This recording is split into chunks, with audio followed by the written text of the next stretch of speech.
Tonight's episode of the Sunday Night Talk Conference Championship Edition is here. It's ready. It's recorded. You got to listen. It is Conference Championship weekend. Niners, Eagles, Bengals, Chiefs. We watched them all. We talked about it all. Demonte Williams, Omar Carmona, and myself. Before we get to the episode, don't forget, if you're new to the channel, if you're new to running it back, give my channel a subscribe. Click it. Just give it a click. I've got all my shows up there. I have an interview with Julia Austin, comedian. We talked about her life, her comedy life, her life advice. That's on there. Not to mention my movie show is up there as well, where we review opening scenes from our favorite movies. Myself and my cousin Adrian host that show. Not to mention all my stand-up clips are on there as well. So check out the channel, like, subscribe to it. Everything goes up. Today's episode, it's Conference Championship. Omar's team was in the Conference Championship. We'll get his reactions to it. Demonte Williams joins us as we get reactions to the AFC heavyweight bout this week. Not to mention we play a couple of fun games and we wrap it all up with the awards. Let me just tell you this right now. The takes are hot this week. Very hot. Don't listen to this unless you're prepared, because it gets rowdy. All right, I'm not going to delay. It's Conference Championship. We have two winners. The Super Bowl is set. It's also set for a Sunday Night Talk. Here is me, Demonte Williams, and Omar Carmona. Let's go.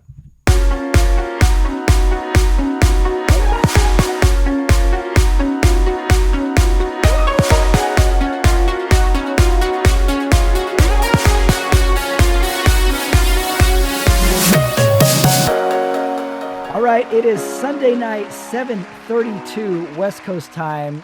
We just watched the ending of the AFC Conference Championship. It's the Sunday Night Talk. Omar Carmona joins me.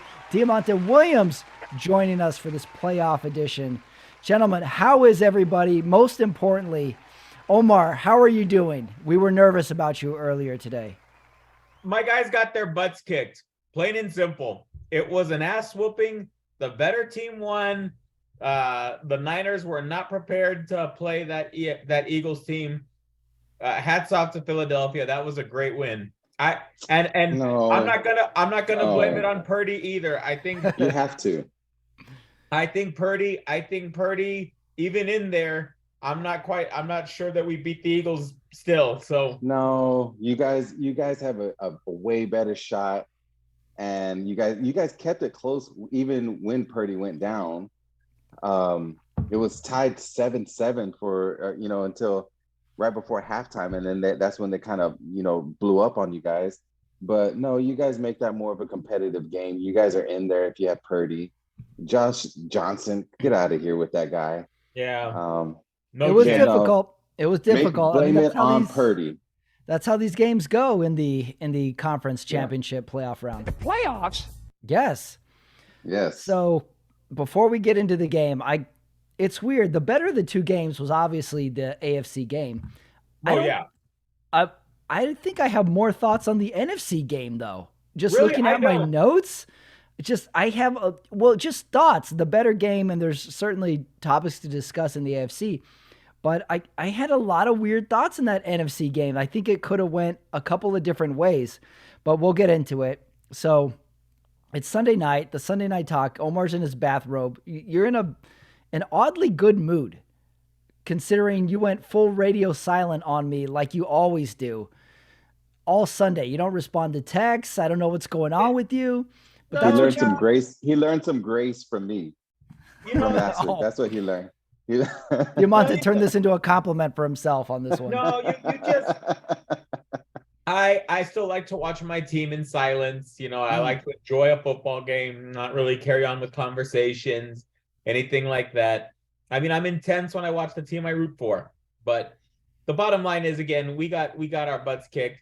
I really don't think I'll talk, and I think there's plenty to talk about, sure, but I mean, it's just, you got to reload if you're the 49ers, and if you're the Eagles, wow, you got a great team. All right. Sunday, it's Conference Championship Sunday. I was thinking about this. I was telling Dee before we got rolling. I was watching a lot of old conference championship games during the week. It's my favorite playoff week of the year is conference championship. I love Final Four matchups on the same day.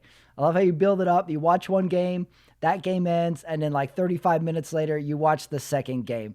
I just love the conference championship weekend in general. I also love that, like, at this point, like, all the fans are very educated about all these four teams going into it. And like, we know all the storylines going into it. I'm going to call the you most out. locked in. I need to look at the archives from the show. I'm pretty sure you said that divisional round weekend was the best weekend in NFL. No, it is I think D weekend. said that. I'm conference all the way. I've always been conference. Okay. Yeah, I think Diamante was divisional round, divisional fan. With the exception of this year. This year's divisional round, I think the only good game was the Cowboys San Francisco game of divisional round this year. That Eagles game was a blowout. We didn't even talk about all those other games. So conference, let's start with this one here when it comes to the conference. I'm watching, Eagles. We know the Eagles blew them out. I'm watching the AFC game. At some point halfway through this AFC game, I was thinking, I think I would be happy with either of these AFC teams in the Super Bowl. Yeah. Like, I think we're going to get a great team in the Super Bowl, whether it was Cincinnati or Kansas City, because they both brought an A game despite the last 15 seconds of that game. I didn't feel that way. And I know exactly what you're talking about, PAT, but I didn't feel like that with Cincinnati. For some reason, I feel like Cincinnati just like they're lucked into these situations for some reason. I guess maybe because I just haven't bought into the Burrow. He's good. He's the next, Joe Money type of guy. But Pat Mahomes has just been there every year. And I just feel like if he's playing, you're always in the game. That's just how I feel with Pat Mahomes. He's like starting to become Tom Brady, in Tom Brady's prime, where if Tom Brady has time on the clock and he's playing, I don't care who's around him, you are in the game. Yeah, you're in the game. Give him the ball. He's going to make something happen, and we've seen it time after time after time again. And this is the 5th year in a row. This guy's 27 years old, and this is the 5th year in a row he's been in the conference championship. Come on. Yeah. Oh, I agree. I agree. Mahomes is just a 5-star athlete. Yeah, I don't feel, to me though, it doesn't take anything away from the Bengals. But this game was Mahomes made some awesome plays. Burrow made some awesome plays. Yeah. I felt they went up against. I don't feel like there was any luck in today's game with Cincinnati. Despite maybe the ball falling out of Mahomes' hand on that one. That was fumble. Wild. Yeah. That was pretty wild. Mahomes, like when we go back and watch this game, we're going to see like, oh my God, Mahomes gutted out 4 quarters of hard play, running when he had to run, taking hard sacks, making passes. It was so impressive. And then on the flip side, Burrow making a couple of key runs where he juked that one guy, that one linebacker from Kansas City to get a first down. The passes, that 3rd and 13 that Burrow made from like the 20, I was like, oh my God, this guy's unstoppable. Oh, and then Mahomes gets on the field. This guy's unstoppable. And then throw it back the other way. I thought the defenses took some really big body blows and got up for the count. Don't know if you guys caught it, but on that fumble that we mentioned, that recovery attempt by Mahomes, he put his arm under there, and like I just thought about Drew Brees' injury when he went for a fumble and basically broke his, destroyed his shoulder. And I thought that for a second there, it just didn't look like that arm belonged there. Yeah. And on top of that, when he changed directions to go get the ball, he hyperextended his left knee. I'm not sure if you guys caught that. His left knee hyperextended a little bit. And I was like, oh my goodness, I think he just, hyperextended that left knee. That could have been pretty brutal. Oh man. I think the lead story of this weekend's of games is injuries. People were dropping like flies in both games. I mean, in your 49er game, Omar, the very first defensive play, that 49er guy, Warner, goes down, and they're like, Purdy goes down. Another guy goes down. Like, everybody's getting, and then we go to the Cincinnati game. Guys are getting injured like crazy. They came in with a battered offensive line. Like, this weekend was brutal for Right. injuries. And like, I forget which guideline is of mine, but like, be ready for the freak injury. And it was the worst Well, in San Francisco. And and it was obvious. and I understand the nostalgia of an up and coming Kelsey Bowl because the two personalities Yep. definitely deserve attention. But the focus these next 2 weeks is going to be Patrick Mahomes' legs. I mean, he took a beating today, He did. and he is the kind of athlete that if somebody's going to be ready in 2 weeks, he's going to be ready in 2 weeks. But I mean, the Eagles team may make him pay if he's not Patrick Mahomes, so that's going to be tough, interesting to watch. At the same point, Hurts is also injured. He was even kind of limping. He was getting up slow towards the end of that one play. He went game. down and got up kind of weird. I was like, oh, is Hurts going to be injured 100%. And I don't think anybody's 100% at this Right. point of the season. So we'll see who heals faster. I still have my money on Hurts. I don't think it was as much of a blowout if Purdy doesn't get hurt. That Eagles win is a little bit, what do they call it? It's kind of fool's gold, so to speak, because of the hurt quarterback. Yes, the defense is a balling ass defense, but you got Mahomes. You're going up against Mahomes, and their defense is pretty good too. They can rush the passer with 4 guys also. They got Chris Jones. He's good. That pass rush today was pretty good. Yeah. Couple notes on Conference Sunday. Like, what a day for young QBs. Like, the oldest guy is Mahomes at 27 years old. The youngest was Purdy at 20. Was he 23?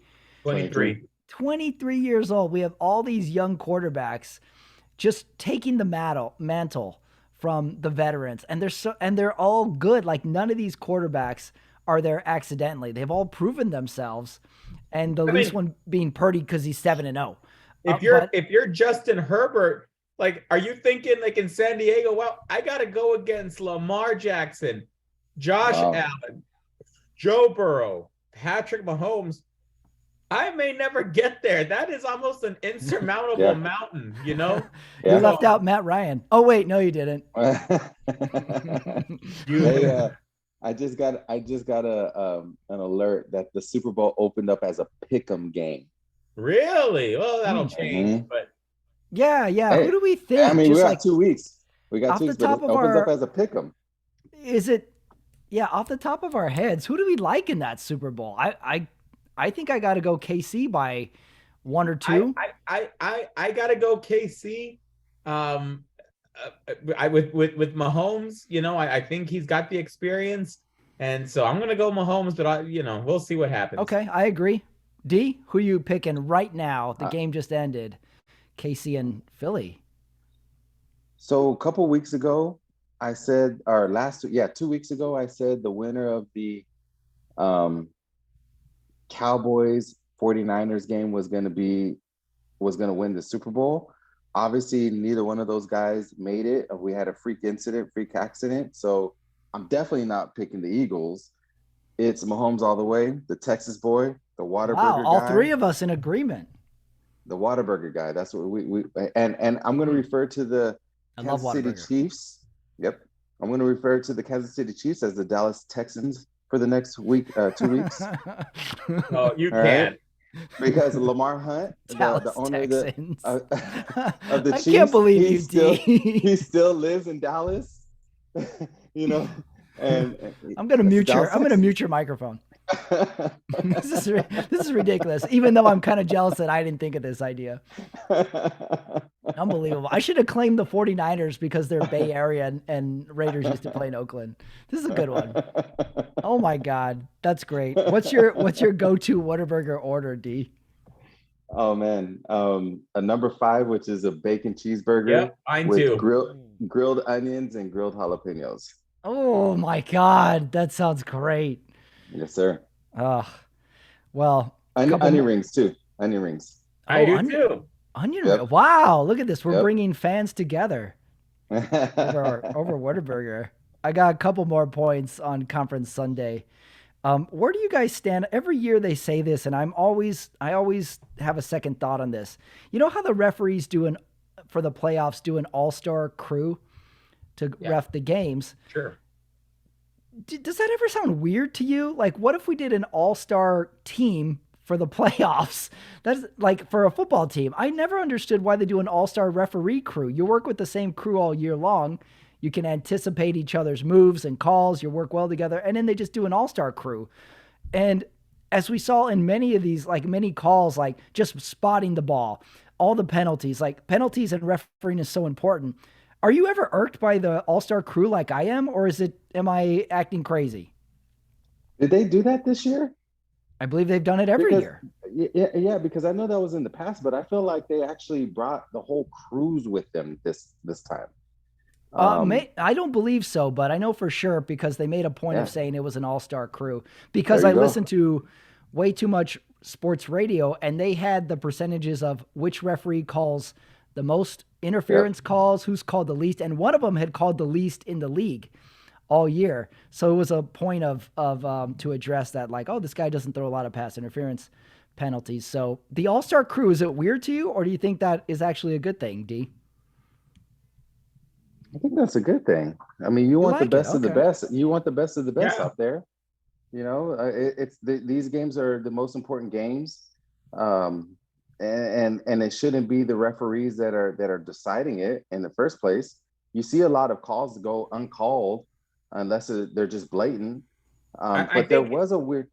Go ahead. There was a weird call. There's a weird call earlier that. In the Chiefs game where they got through 2 third downs, 2 3rd and 9 plays. That was weird. That was weird. Yeah.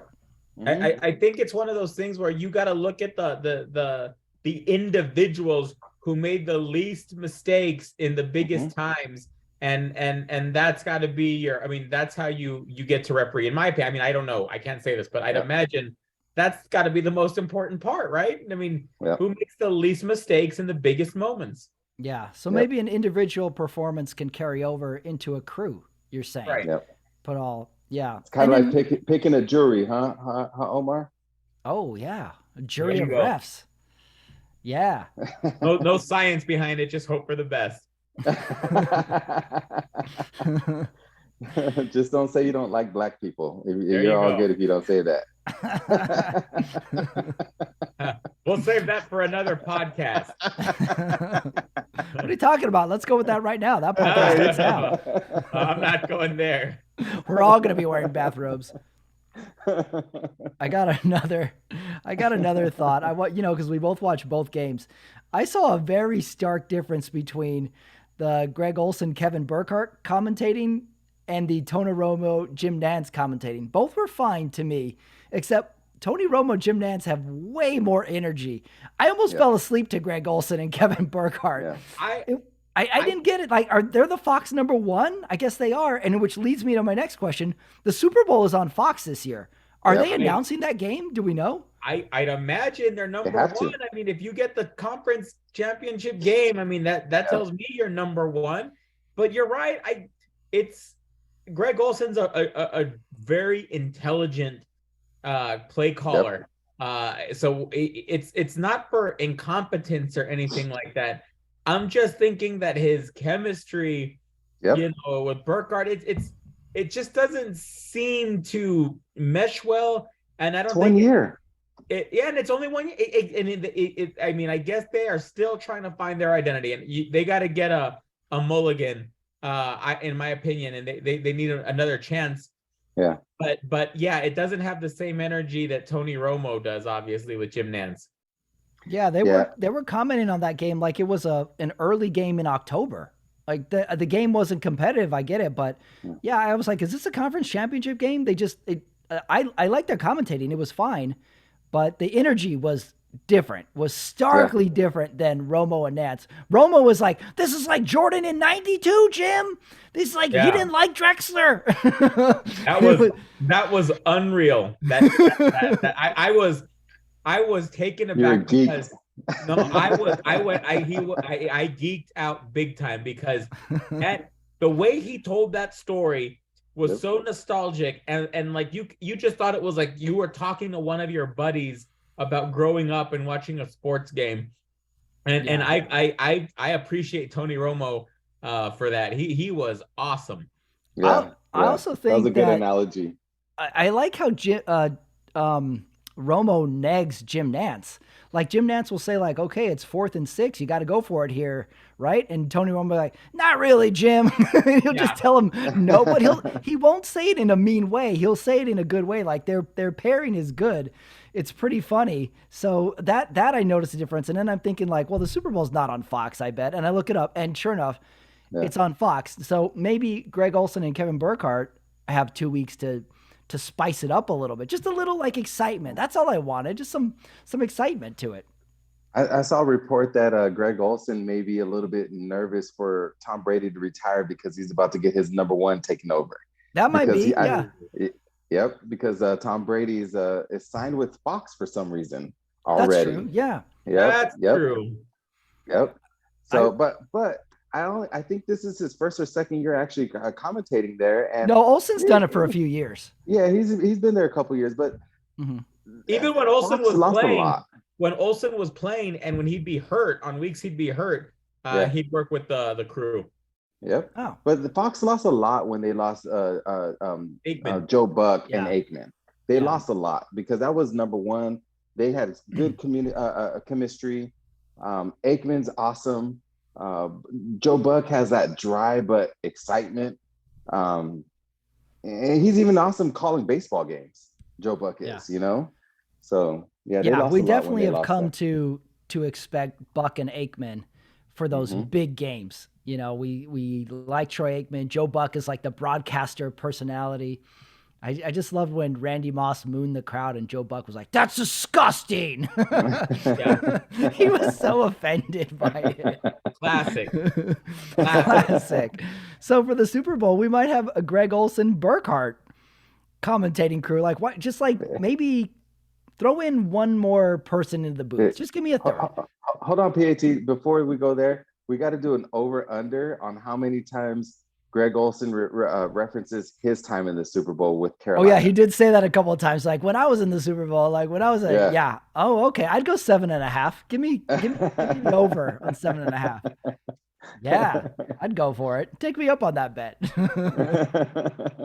Greg Olson and Kevin Burkhardt. I was fascinated by those two. The other thing, last point before we go to the game, I've watched so much football at this point. I now know all the commercials that they play during the games. They are all in my head. Like when Mahomes comes on, I start mimicking the words, "I'm a bath bomb guy." I start doing that. Or when the Burger King commercial comes on, I start going, "BK, have it your way." Have it your way.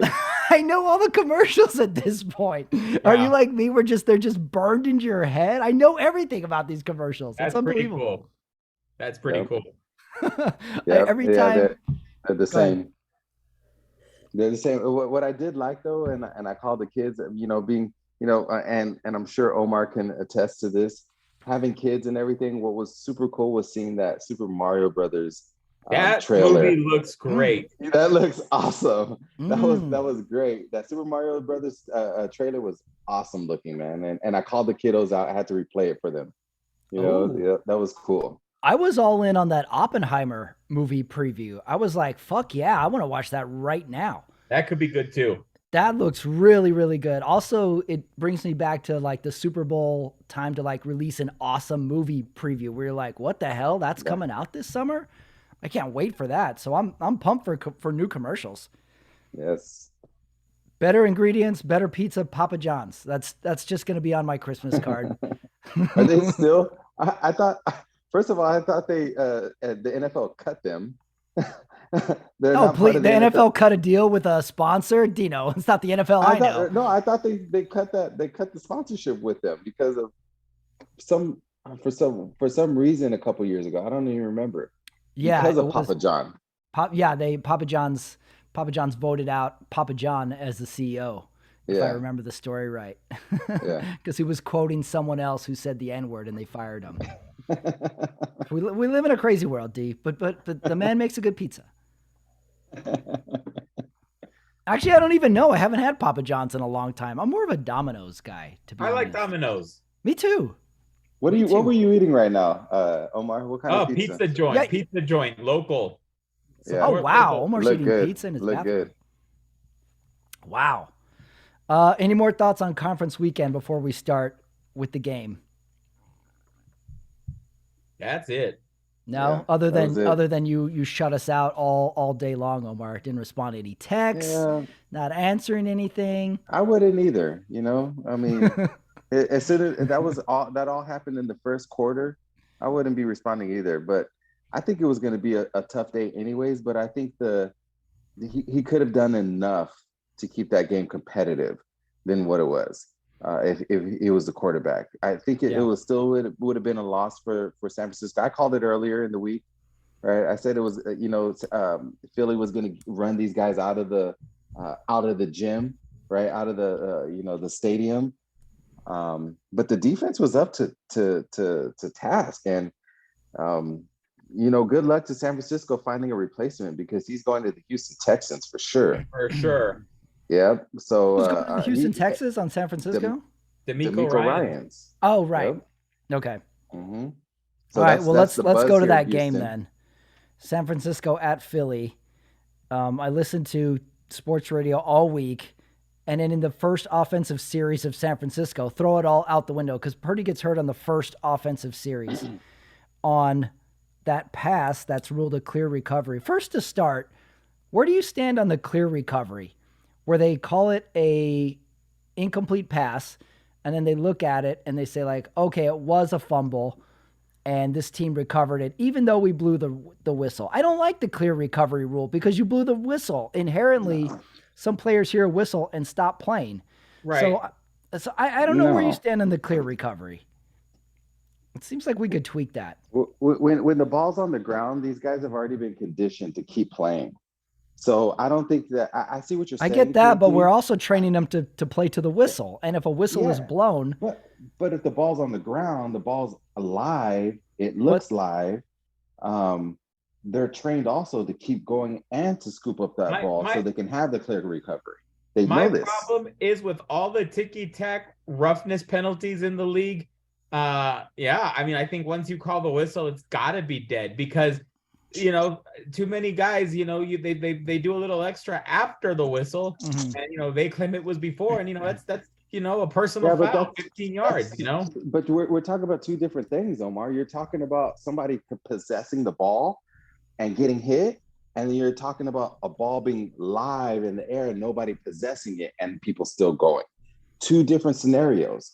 So I see what you're saying about late hits, things like that, but that's when people are possessing the ball, right? We're talking about the ball's loose. What if someone's going for a ball? Yeah, what if someone's going for a ball and shoves the defender out of the way to get that ball? Because that's part of a live ball. But it's not live because the whistle has been blown, is what I'm saying. Yeah.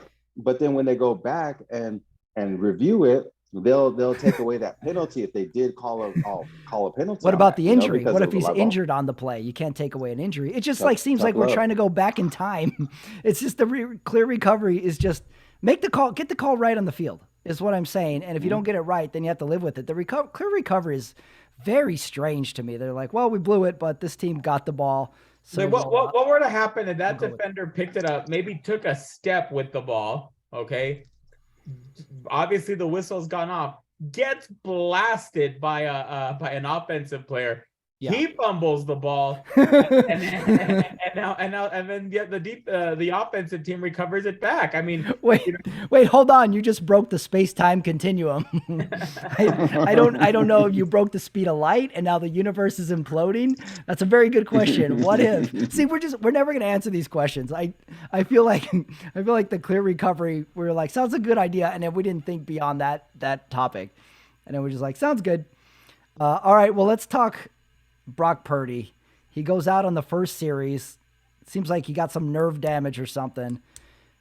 What's your feelings, Omar, watching Purdy massage the wrist? It's not looking good. What were you what's going on in your head right there?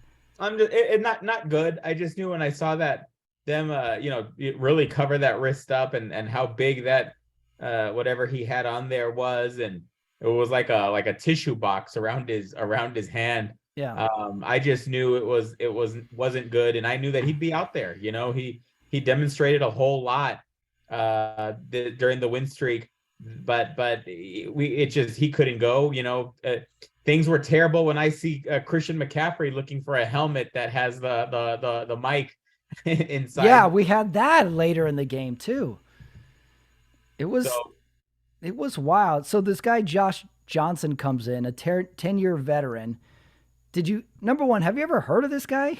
yeah, I mean, I know if you he had, played. did you have any confidence at all? He started some games. I think, spot starts here and there, and I've always known him to be a backup quarterback and a journeyman. But I was definitely not expecting anything out of Josh Johnson. I mean, he got signed when Romo went. I mean, Romo, when Garoppolo went down, and I just knew that there was a reason why Josh Johnson was on the streets at the time. Here's my thought while I'm watching it as he's going in, because it was what 7-0 at the time. I still thought the Niners had a pretty good shot. They're still stopping the Eagles on D pretty regularly, and they still had McCaffrey, Kittle, Debo, Ayuk. And here's the play calling that comes out of Shanahan. 7-step drops, 5-step drops. Where was the wide receiver screen? Where was the screen? Where was the running game? Where was something short to Kittle? Shanahan was horrible in these play calling. You asked way too much of this Josh Johnson guy. He's getting chased. He's fumbling it when you needed to take the game out of his hands. There could have been easily. I never saw a wide receiver screen the whole game. And in the one series they scored a touchdown with, McCaffrey had 44 of the 46 yards on offense. I was like, this is your game plan. Give it to McCaffrey no matter how you can. I couldn't believe the play calling by Shanahan in this. I think Shanahan was very, very he was handcuffed. cocky. No, he was cocky. By what? I think Lack of intelligence? I think he was arrogant. Maybe thinking so. that he can do anything with any quarterback, so he didn't change anything. He just went out there and said, hey, I'm going to call the same game plan as if I had Purdy because I'm the best offensive coordinator out here. I'm the next Bill Belichick, and I do what I want. So I think he was a little bit arrogant there, as opposed to calling, a game that he knows Josh Johnson can be protected. And by the way, Josh Johnson played in the league 15 years, 13 different teams. Yes, 13 different teams. And we've got the Buccaneers, Ravens, Bengals, Browns, Jets, Commanders, Colts, Bills, Lions, Broncos, Giants, Raiders, Texans, and 49ers. I remember him most with the Buccaneers for some reason. Me too. Mm-hmm. Wow. I just couldn't believe they didn't change their offensive scheme one bit.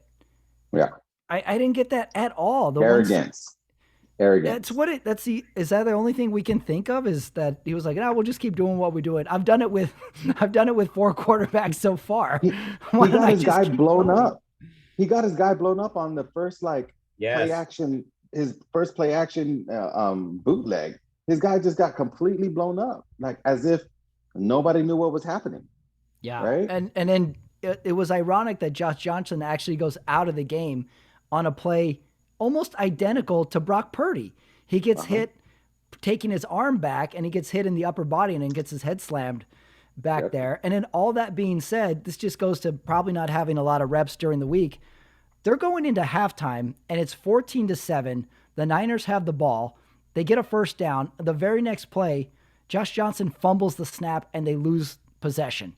Eagles go in and they score a touchdown. Now it's 21-7, a huge swing. If the Niners go into halftime 14-7, they got to be like, all right, guys, we're down 1 score. Yeah. Let's reset.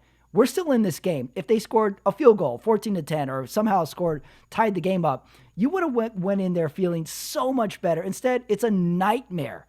It's a nightmare end of the first half where he fumbles the ball on a good snap. It was horrendous. And then flip it to the San Francisco D. Hurts looked lost for about 10 straight minutes in that game. Hurts missed a 3rd and 9 pass that was open, and he just sailed the ball. He sailed the ball. And then the Niners catch a break where the Eagles punt the ball and it hits the sky wire or something, and they get good field position. So, Omar, like, where does the dam break for you? Did you feel the game was over, start of the second half? Did you feel there was any chance that last drive of the first half for the Niners? At 21-7, I thought they could maybe catch a few breaks, make a few big plays. They were definitely a defense that could maybe cause a turnover, but no, after once 28-7 hit, it was over. Yeah. And like, I felt for you because I remember way back when, I think it was 2000 or 2001, my Raiders had a home game in the AFC Championship game against the Baltimore Ravens, and fat Tony Saragusa falls on Rich Gannon and separates his shoulder, and Tuliasa has to come in for the rest of the game. And I'm like, oh, there's no way. There's no way. Like, we lost our field general. This was our guy, and you lose him, and it just flips the mood so bad. I thought the Niners had a chance when McCaffrey went in for that TD. I got to give it to McCaffrey. That guy had no quit in him all game long. He's fighting for first downs. He's dodging tackles for losses and making 7 yards. He scores the touchdown. And on the next series, Greg Olsen says, I like how Shanahan hasn't changed the game plan offensively. I was like, are you nuts? We just watched McCaffrey take the ball down the field on his own. That's what they need to do, not do these other drops. That was my one miss for Greg Olsen. So, and then we have Josh Johnson gets injured. He goes out. Okay, so what do you think about this? Should McCaffrey have just gone into Wildcat for the rest of the game? What did you think, Omar, when Purdy starts coming in taking snaps again? I didn't know. I mean, obviously, when I saw that mishandled snap by Josh Johnson, I just knew this guy is not going to get the job done. I mean, no chance. I just gave it no chance at that point with him in. But then you put Purdy in, and I mean, he could only throw a couple, a few short passes. Couldn't take any of those chances. Couldn't fire one out to George Kittle like he'd been doing that. To carry them during that winning streak. So there was just no chance. You just couldn't. At that point, Shanahan has no options. Yeah. It was sad. It was sad to see that this was their play calling. That's what bothered me the most. Their defense held together for a while, but then they had that drive where they had like 3 penalties on themselves, and they just couldn't hold it together. I felt bad watching it. But okay, then this brings me to my next question, Dino. What do we even learn from this Philadelphia game? Are they good? Are they not good? Because they've had 2 easy games in the playoffs now. What do you think about Philly now that we've seen them play 2 playoff games? I'm trying to say this with an objective, mind. But like how you said, they struggled against San Francisco's defense for a very long time. And obviously the dam was going to break because they were playing up against the 4th string quarterback. So obviously that dam's going to break, where you obviously just put so much pressure on that offense that can't produce anything, that eventually the defense just takes over and their offense just scores and scores and scores. Mm-hmm. So I can't say, I mean, Philly has a good offense, but I think they're able to be rattled. I think they're able to be. Oh, I agree. That Jalen Hurts in his sad eyes. Yeah. And I mean, talk about luck. They're in a lucky situation also.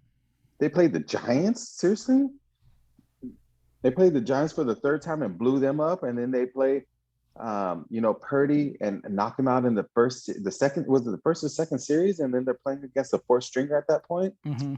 Nah, man. Got a touchdown that wasn't, or they got that 4th down catch that wasn't a catch that led to a touchdown. Yeah. That game should have been going into halftime 7-7. It should have been 7-7. It was really rough that a couple of breaks go your way and the game is a blowout at the start of the third quarter. They haven't convinced me. Hard. Right. So now that's like, what do we really even know from Philly? Because I don't know if you saw this, but in the third quarter, they're up 28-7. I think Philly went into an offense prevent. They were just run the ball, short pass, punt it. Run the ball, short pass, punt it. Can you go with a prevent on offense? Because I think Philly did that. No. It was nothing for like a quarter and a half. I think if you stop Philly on their first drive, they don't know what to do after that. Mm-hmm. Because they've been so good in first quarter touchdowns. I think they led the league. And they've just been really kind of downhill after halftime. They get up on people really fast. So I really feel when they get the ball and you either got to keep the ball out of their hands or you just disrupt their first 15 plays, it's game over for them. And I think the Kansas City Chiefs will expose that. I think they're going to come out and they're going to really expose that Jalen Hurts he's not that guy. He's a system quarterback, which we all saw Minshew kind of be a system quarterback while he came in there. They haven't proven anything to me at all. Omar, how did Philly stick out for you this game? I guess I had a chance to actually watch them. I watched a few games over the regular season, but obviously when they're playing your team, you're gonna look closely. I mean, I agree with Dino to some points, but I do give them credit, and I think they can be a dominant team, but I think they're gonna have to play a pretty close to perfect game if they're gonna beat the Chiefs. The other Chiefs thing, put up points. Those guys put up points. I think Philly being tested, say Philly goes down 10 in the third quarter, like they are going to have to withstand a test if they're going to compete, because this is not going to be a blowout. I mean, we've seen freaky injuries. Maybe something crazy will happen, but if they're just going to go toe-to-toe, they're going to get tested. They're going to fumble a ball. They're going to get sacked. Nothing's going to work on offense for a couple series, and we don't know how they react. Whereas Mahomes today, when he had the fumble, he's right back on the sidelines like, I'm ready to go again. Like, he knows that they're going to have to bounce back from something bad during the game at some point. The other thought I had... He has an offensive line too, PAT. He definitely does. He can create. He's a mobile quarterback. He showed some mobility even with the hurt ankle today. They have their hands full, and that Philly defense, the secondary is beatable. They're not like, the reason why they're number one in pass is because their offensive line led the league and they almost broke a record for sacks. They had 70 sacks. So obviously, yes, they are good on as a pass offense. That's because the defensive line is getting home. So that has nothing to say with what the secondary is doing. So they're going to be really tested with a good offense. They have a good offensive line, Kansas City does, and they have a great quarterback. So they're going to be really tested. Also, speaking to like, what do we know about Philly? We know Jalen Hurts can't complete a deep ball on the right side. How many times did he try to go deep on the right side and that San Francisco defender put his hand on it, or Jalen Hurts overthrew it? And the other thing he's done it 2 games now, where Philly is up by a bunch of points and Sirianni goes for 2, and they haven't got it right yet because they had to call a timeout trying to go for 2 again.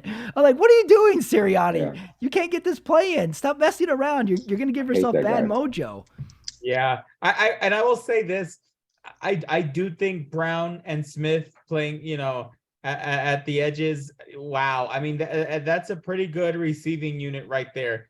They're gonna give the Kansas City secondary some problems. But again, that's why Chris Jones becomes so important. If he can get a pass rush on Hurts, like I think he can, that's where Philadelphia is going to struggle. Well, let me ask you this, Omar. What's a tougher trio? Higgins, Tyler Boyd, and Chase, or Brown, Smith, and then God knows who their third receiver is. Oh, the question of that the with the quarterback. The Cincinnati trio is probably the best in the league. Yeah, so that's why I say they can handle these guys. Yeah, I'm with you on that. That's a good argument. The other thing I thought of when the game's out of hand, it was out of hand with about 10 minutes to go in the fourth quarter. Would it have been crazy if Sirianni just sat Jalen Hurts for the rest of the game? Like, this game has bad mojo already. Just sit him down so he doesn't get hurt anymore. No chance of any freak injuries. They should have just sat everybody. They did it, a few minutes later. But that would have been, I don't think that would have been a bad idea at all. And then lastly, I don't know if you saw Steve Young's Twitter, Omar, but once Josh Johnson went down, Steve Young put out a tweet saying, like, hey, put me in. Now I'm thinking, like, every team should have a former player, Hall of Famer, just at the ready, just in case, just in case. Because Niners were out of quarterbacks. No one else could. McCaffrey takes some snaps. And then at one point, did you notice this? The tight end was going through the play sheet. Like, hey, if we have to use you, you're going to take some snaps here. Like, what do? Teams only dress 2 QBs these days. So if you're out of 2, like, what do you do? So now, what do you think about a ringer QB to come in for teams these days? Well, we've seen that with Hill out of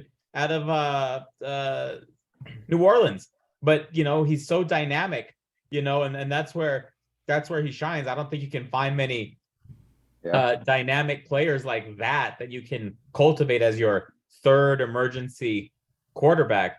But but I want like a Steve Young, like in a lucite case, and in case they need him, he can come out, or like somebody, just like somebody have a little hammer. Yes, yeah, you break the glass and he comes out.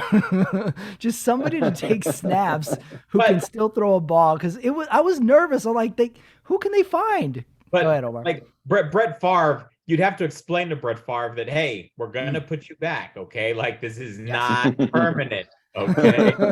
Right. And then he starts a whole contract war the Monday morning. Like, hey man, I could still sling it out there. The saddest part. The saddest part. Money to Mississippi. That's all I have to say.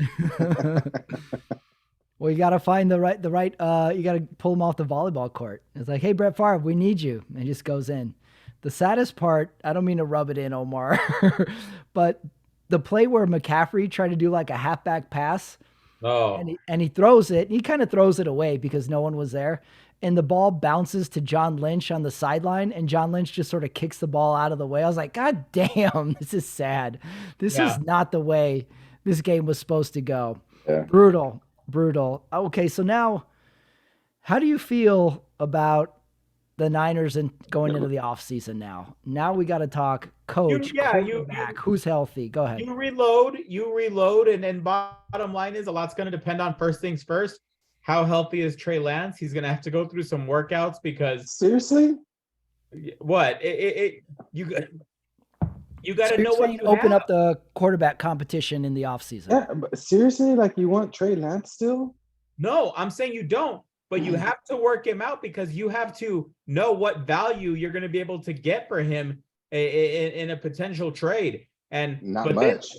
Right. And then if you're going to keep him because you don't like the price that, what people are willing to pay, then you're going to need to know, do you have a reliable backup quarterback? He's on a rookie deal, so you don't have to do anything with him. Right. No, yeah, you don't. But there's value in knowing what you have. Like Trey Lance, young quarterback, he was a high pick. There's value in him if he's fully recovered. Yeah, I'm with you. So would you open up the quarterback competition and see Lance, Purdy? I don't think there's a competition. But Garoppolo, they just re-signed Garoppolo on like a team-friendly deal, so they don't really have to do anything. Yeah, they and there's no, in my opinion, there's no quarterback competition. Who's your number one? Brock Purdy goes into the season as QB1. Okay. Oh, Dino's upset. Ooh, that's tough. It is really tough. I think I'm with you though. I say you open up the quarterback competition in the offseason. You see who's got what. It's very strange. Purdy was good. Yeah. Purdy was There's going to good. be a lot. There's going to be a lot of a lot of teams that need quarterbacks That's very this year. true. Yeah, and if that's the case, Niners have a couple assets to work with. Because it doesn't look like the draft is going to be quarterback heavy this year. Did you guys give up a first round draft pick for McCaffrey? Yep. Yeah, I believe so. I don't think you'll get one for any of the quarterbacks you have, but no, I was just asking. You could get just later rounds for sure. Well, that was San Francisco, Philadelphia. The season is over. Yes. The season is finally over, Omar. It is over. You are correct. You are correct. So you said that like week 4 or 5 of the season, and you went on a magical run. I think overall tomorrow morning, I think you'll feel pretty good about this run. NFC Championship with all the quarterbacks, all the talent on there. The McCaffrey trade was huge. The 49ers won the trade deadline award. Maybe in history. Yeah, for sure. Yeah, McCaffrey that was a good awesome. trade.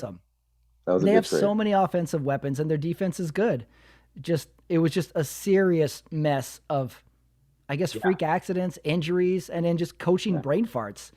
Once they got that roughing the punter penalty, like you knew it was done. They had to go after the punter. They had to try something. So I don't mind the roughing, but you're like, oh, okay, that was their last ditch effort. Yeah. And that was it. Philadelphia moves on. Omar, are you is there anybody at the courthouse that you're just waiting to see that they're just going to talk trash to you? No, everyone's, I'm known to be the 49er fan, and I'm sure I'll get some haters, but hey, I bring it on. We beat the Cowboys. And that's El Paso. They're just full of Cowboys. They're full of Cowboys fans out there. In the back pocket. What about you, D? It's a week since the Cowboys lost, going into next year. What are you thinking? Offense, Dak. Is it true that that offensive coordinator is not coming back, or am I reading erroneous? They mutually parted ways. So that was true. We don't have a offensive coordinator, which I like, because I felt like he called shitty games.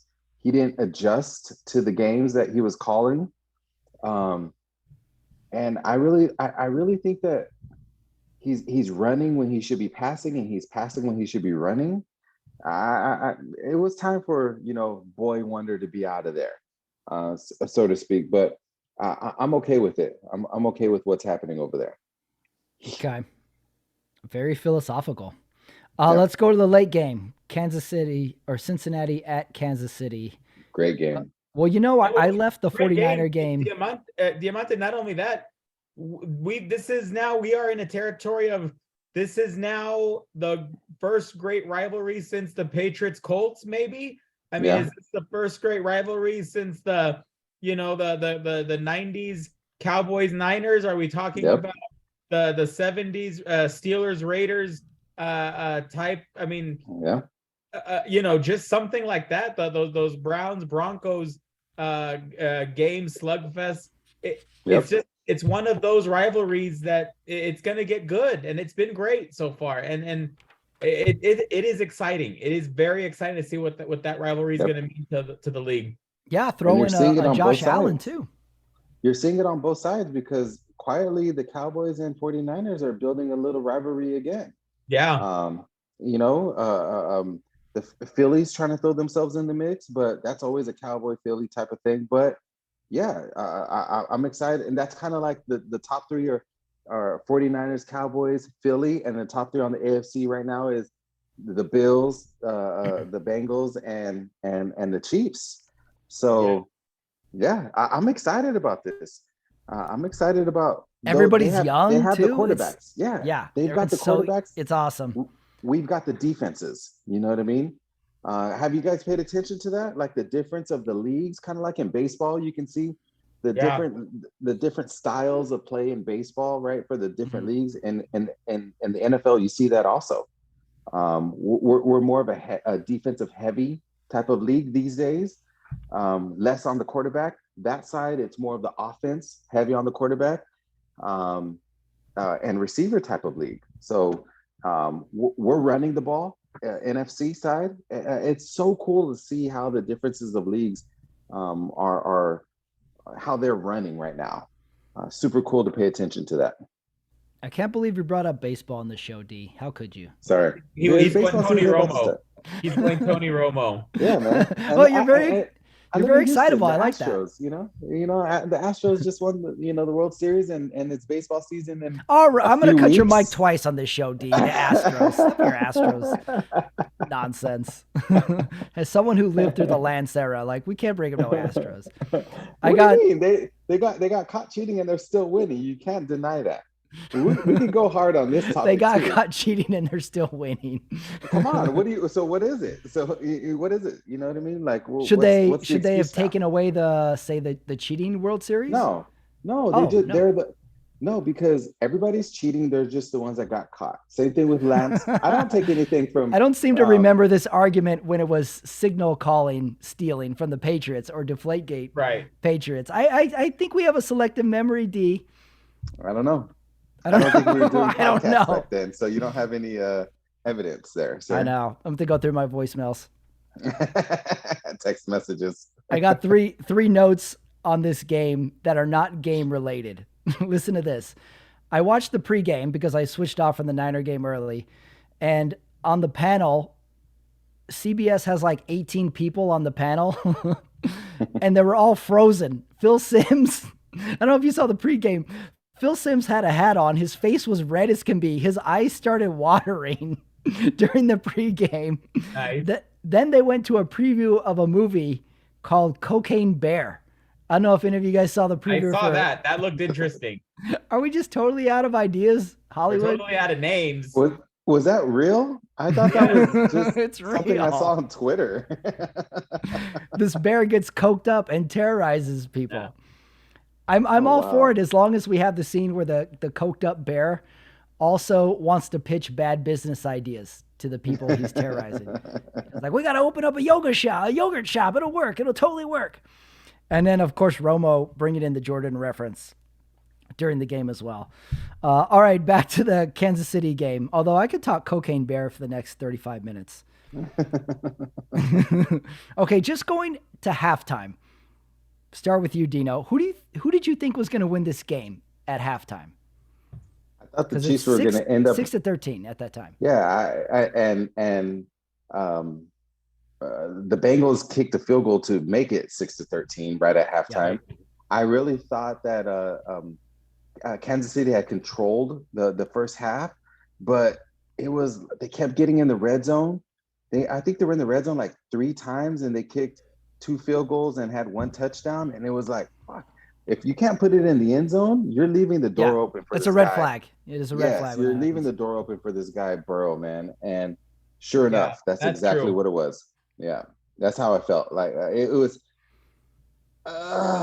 So you were picking Cincinnati at halftime. If you were to lay a bet at halftime, you would have went Cincinnati? Yes, because you had your opportunities early. You should have been up 21-6. You know, and they had a couple turnovers. They even had a turnover where they ended up punting the ball. They didn't even move the ball down the field, and they got it on Cincinnati's side of the field, right? And they ended up kicking a field goal. I'm in agreement because I'm thinking the same thing. You didn't kick him while he was down. Now that's gonna come back and bite you in the ass. Yep. Same thing, Omar. You were Cincinnati at halftime. I was with Cincinnati at halftime. Mm-hmm. First drive of the second half as well. Kansas City gets the ball and they go 3 and out. There was a lot of drives by Kansas City where they did absolutely nothing to it. So like they weren't like the invincible offense. And then Burrow goes deep to Higgins to tie it up. Higgins had some amazing catches in this game. I just thought it was going to be one of those games where just Higgins was going to break one. That Jamar Chase catch was something else. That one was one too. The receivers were 4th and 6, catching fourth and something. Yep. But Burrow just throws such a beautiful deep ball that it has such a trajectory where it allows just their receiver just to jump up and get it, as opposed to it's not just falling in people's hands. Does that make sense? Yeah. Like it's almost like a jump ball every time he throws a deep ball. Like Burrow he has a nice he throws that ball very well, man. I got to give it up to Burrow. He's a stud. Well, when we when this game turned full Hagler Hearns for me is when Burrow made that run on third down and he jukes one of the linebackers for Kansas City. I was like, oh, Burrow is not going to be denied in this game. He is not going down. Yeah. And he's going toe to toe. Like, he elevated today. I think he's on Mahomes level now with that game, because he wasn't making mistakes. He was making all the right calls. And every time there was a setback, like that interception on the tip, like, Burrow just comes right back. He's just ice water in the veins, that guy. And then, like, strange. When we start to get to the end of this game, it's almost sad the way it ended. But I mean, these games are crazy. Emotions are high. Yeah. There's going to be mistakes that ruin your season when it comes down to these close games. So what about you, D? The Burrow stock way up on him after this game? Yeah. I mean, Burrow stocks has been up. I'm just like waiting for him to like come back down to earth. And they talked about the sophomore slump, and this dude is just defying all odds. And I got to give it up to him. I can't talk any crap. He's got an offensive line that sucks. And he still has his team in the AFC Championship game. And who knows, we're probably in overtime if his punk ass, the dude from Texas, who had a good game, but pushes Mahomes out of bounds for no reason. Inexcusable. You know, we're probably in overtime, and we're probably talking about a different outcome, because I didn't feel like KC was able to move the ball in that second half. What did they put up? 7 points that second half? That was it? They were up 13-6, and they put up obviously 10 points because they won the game, but they'd only put up a touchdown that second half. They weren't even doing anything on offense. Right. We didn't actually get the offensive explosion that we thought was going to happen. Good defense. Did you feel the game was swinging, Omar, on that Mahomes fumble? That one where he takes it back and just fumbles? Sure. I mean, that was a killer. I mean, that was a killer for Kansas City. And so that's why you really got to give it up to Patrick Mahomes, because I think any other quarterback after that, I think, is pretty much shell-shocked. And I got to give it to Mahomes. He was ready to get back on the field the next series and make some plays. So, wow, all my hat's off to Mahomes. Then we go to, all right, last 2 minutes, 30 seconds of the game. The Bengals had the ball on the 7-yard line. The game is on the plate for them. There's plenty of time. They had timeouts, and they can't convert. So they got to punt it away, or they get the intentional grounding, and they convert a 3rd and 16. Yeah, that was wild. That should never happen. That was a backbreaker. That's bad defense there. And then it leads us to the Mahomes, the Kansas City's final possession. Yeah, but what? Oh wait, I skipped the third down. I skipped the third down. They did twice. Let's go back to that. Yeah. That was odd. When we talk about referees, there was a third down Kansas City does not get, and then they're like, "Oh no, wait, we blew the whistle. You get to do it again." But they did. I mean, they showed the review. They did the replay. They did do it, but it was just odd. How that happened, that usually never happens in NFL games. But it was a correct call. They gave it to him twice, but they still didn't do anything with it. Right. So it corrected itself. Yeah. What you did miss though, PAT, was Chris Jones's big sack on Joe Burrow as they're driving down. I'm thinking the Cincinnati Bengals are going to go down and get in field goal position. Yeah. And he has a big 3rd down sack on Joe Burrow, which pushes them out of field goal range. Huge. Well, they weren't in field goal range, but they were striking distance. Obviously, if they convert anything, they get them close to field goal range. But how many times was Burrow sacked in this game? Was it 5? I think he had like 5 or 6 times. Yeah. Yeah. But that was such a huge. That was huge because I gave them 30 seconds on the clock at that point, and we all know again, Mahomes.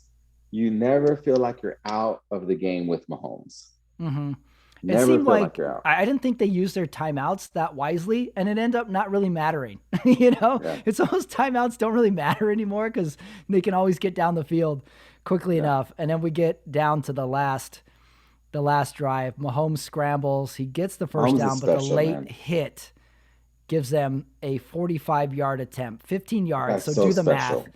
From 45-yard kick to a 60-yard kick, they wouldn't even have attempted it, and he drills it, and then the guy cries on the bench. I didn't feel I feel like the mistake was warranted. Like that was bad. The Kansas City deserved the penalty, but what a way to end the game. That was rough.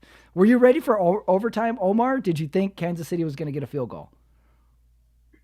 I was ready. I was ready for overtime, but obviously giving Mahomes the ball. If there's a quarterback that is going to make a play, will his way, it's going to be Mahomes. But that penalty was definitely the killer. It was so bad. That guy is special. Like we're seeing a special guy right there. Yeah. Again, this guys, may be the Mahomes start of Hall of Fame Mahomes. Yeah. We just saw, I'm telling you, hey, don't take it lightly. We just saw the greatest of all time. Brady, I don't know if we'll see Mahomes get 6, 7. What is Brady on, 7? I don't see him getting 7, but this dude could be damn near close where he's in every championship game or Super Bowl for a long time. Like just to be clear, you mean 7 Super Bowls or 7 hairstyles? 7 Super Bowls. Oh, I thought you meant hairstyle. Sorry. I got confused. I was thinking about this earlier in the week with Mahomes. I was like, Mahomes is awesome. I was like, oh, he won that one Super Bowl. He lost the other one. What if he doesn't get back? The Bengals got his number. And then I had Aaron Rodgers flashbacks. Like, remember when Aaron Rodgers used to be good? Well, he only won the one Super Bowl. He never really went back. And I got nervous. Like, what if that happens to Mahomes? What if that happens to Mahomes? Like, he has that one great season, but we don't really see him anymore because competition's too good. So I'm glad Mahomes is like taking the torch, and he is a great player, and he is going to be in a Super Bowl again. This is his third Super Bowl because he lost. This is his third one, and he lost. Yeah, he's won one, lost one. Yep. Yeah. So this is his third. Yeah, so that's why I was worried about the Aaron Rodgers comparisons. Like, what if he doesn't get back to Super Bowl after Super Bowl? And then we start thinking, like, is he good? And we start having that conversation. Here's a hot take. I got a hot take. Oh, you going early or you want to save it? Early. All right, go ahead. I can't say that. Oh my God, now you're second guessing your hot take? I don't even have confidence in it. Oh. But Aaron Rodgers will play for the Dallas Cowboys or 49ers this year. Ooh. But you don't have confidence. Look at as soon as you said it, you started rubbing your mouth. You're not confident about this. No, because it's a huge possibility. He won't go to the Jets.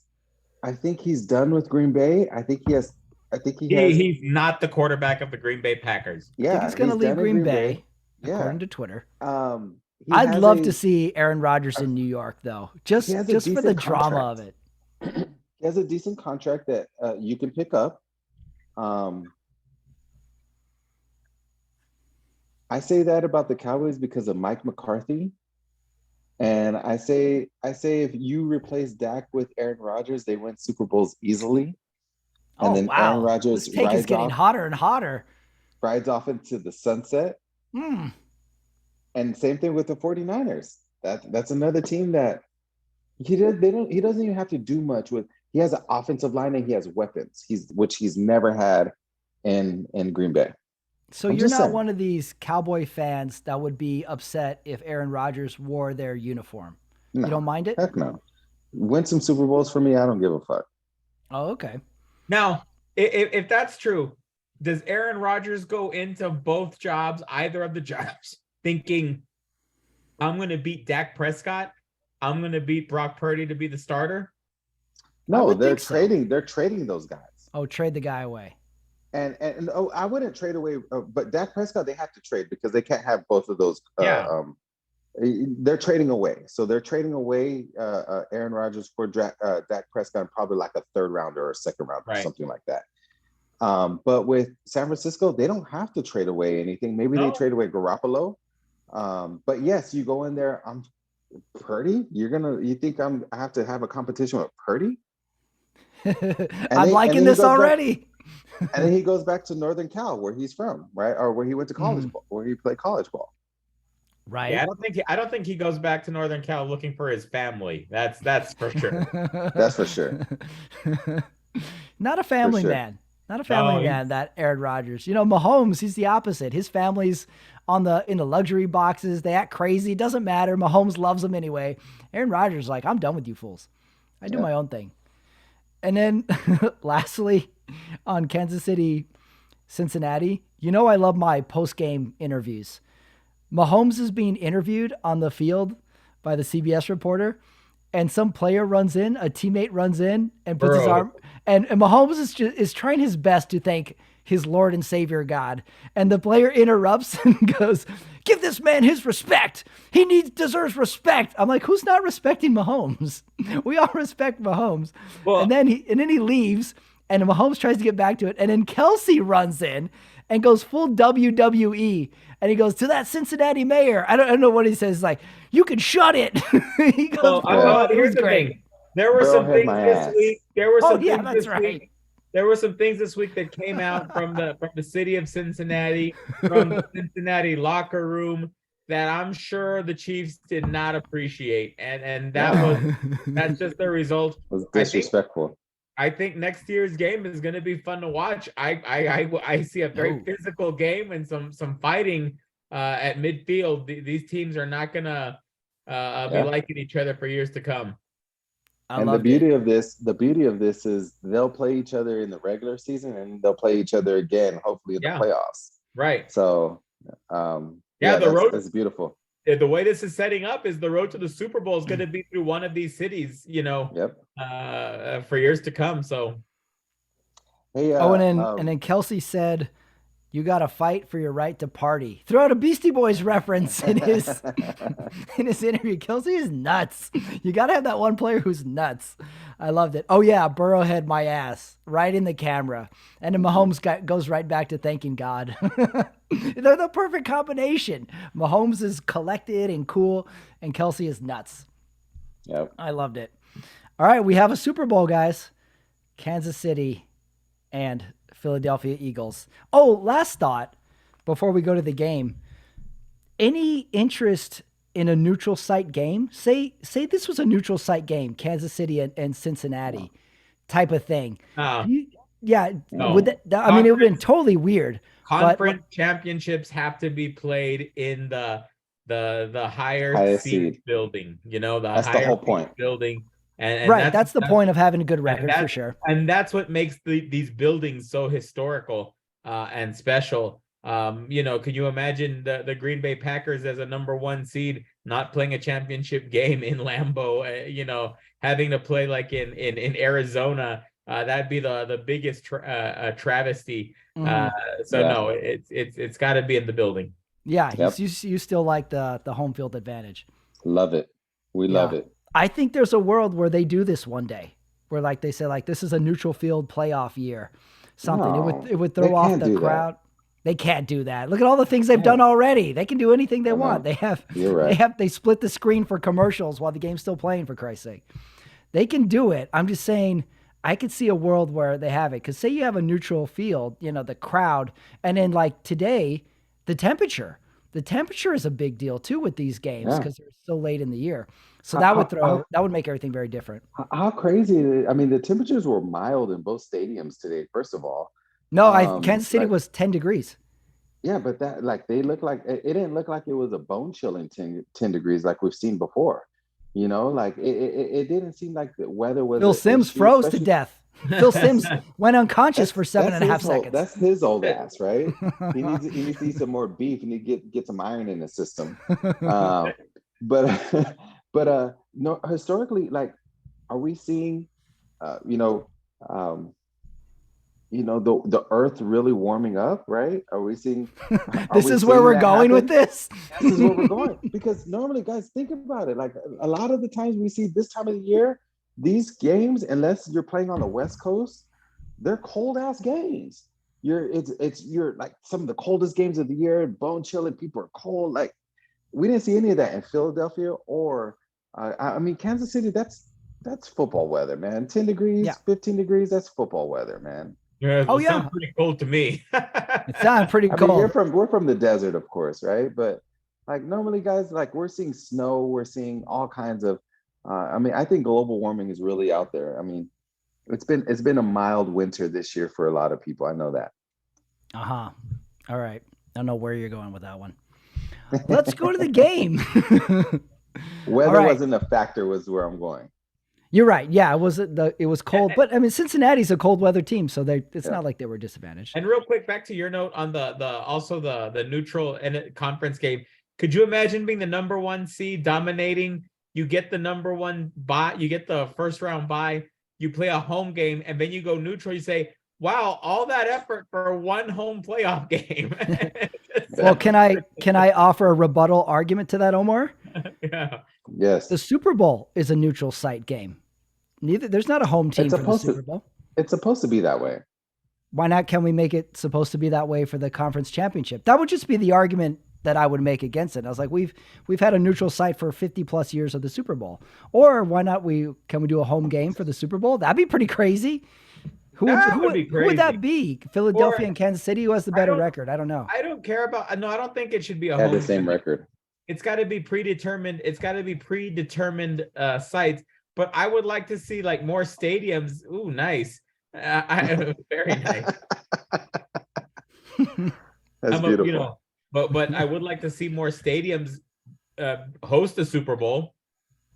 What do you mean more stadiums host? Like beyond the 10 they always pick? No, like could you imagine bringing a Super Bowl to Chicago? And I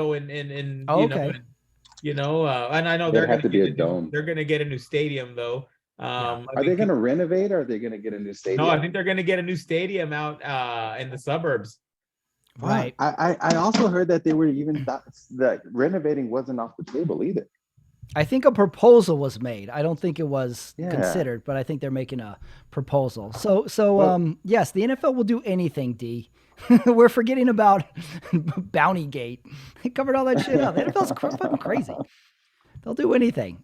I think they threw out that neutral site just to like see how everybody reacted. And they were like, what do you guys think? All right. Yeah, we won't do it. We won't do it. And then they just put it in their file cabinet. Like, we're going to take a look at this in 3 years. There you go. All right. So we got a weekly game every week. Of course, this week, we only had 2 games. So I got a quick special one for you before I get to the real deal. This first one is called the ABCs. So I'm going to start with one player, and we're going to go rapid fire so you don't have time to think. And we're going to start with the letter A. And you're going to tell me a player's name who starts with the letter A. You can either guess the name or pass it to the next person, and then we just keep going. Hold on. Are we going to like just the teams? Last name. Oh. And wait a minute. And retired or all current? Time. All time.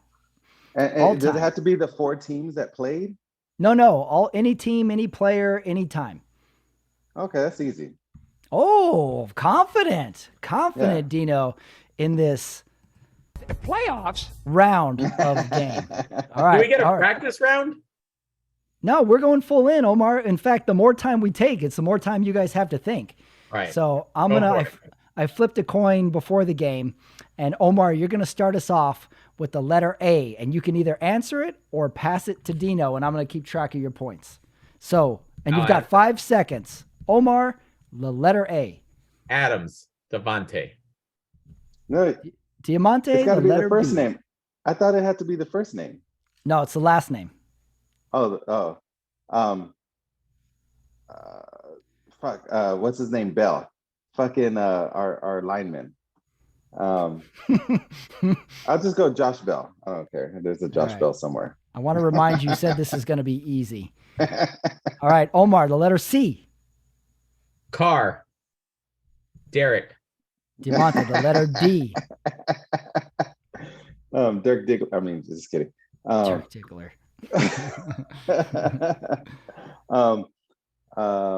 Shit. That's a good one. All right, 5 seconds are up. Omar, the letter D. The letter D. It's a good one. Pass. All right, nobody got that one. Letter D. Could have been Eric Davis, Eric Dickerson are 2 letter Ds. Oh my goodness. Okay, this brings us to Diamante, the letter F. Well, we Okay. didn't do the letter E, did we? Oh, sorry, E. I skipped E. Okay, Diamante, letter E. Erickson. Can we be a coach? It's got to be a player.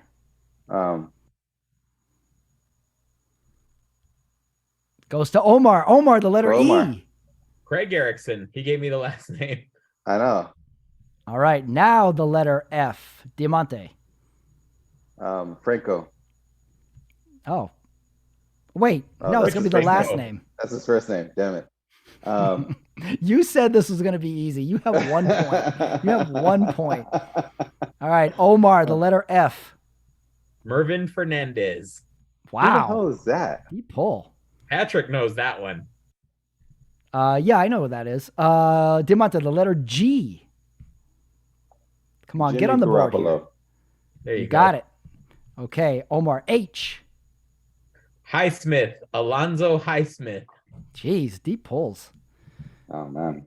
Diamante, the letter I. Bruce Irvin. All right, nice pull. I thought that was going to trip you up. The letter J, Omar. Bo Jackson.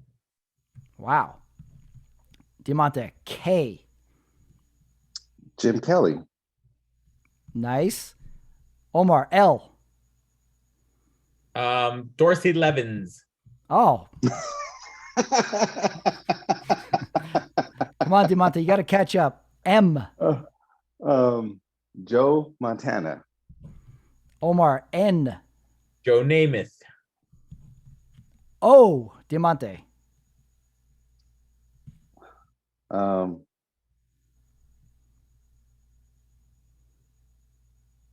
right, it passes over. Omar, the letter O. Roman Oben. Who the What? fuck is that?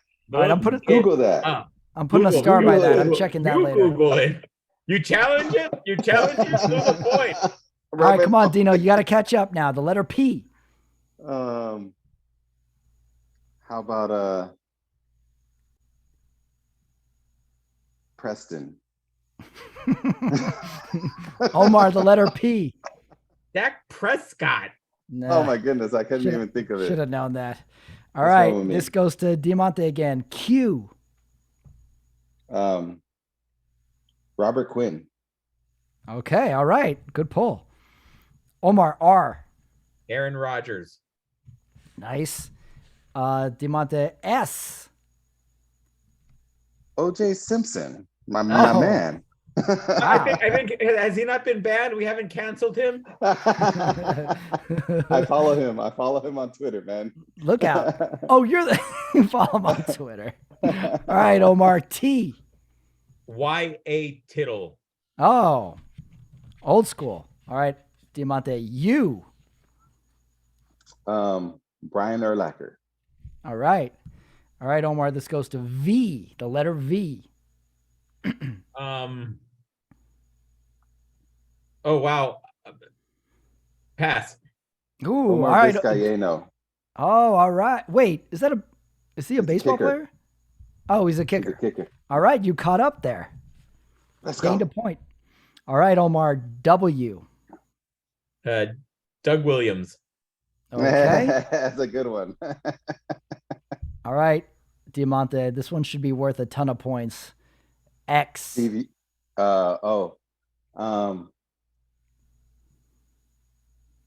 Shoot. So, I don't know. All right, That's a good one. time. Pass. Omar, do you know an X? I want to guess Xavier. I don't know. I was thinking Xavier too. Nope. According to my research, there's only been one player in the history of the NFL with the last name started with the X.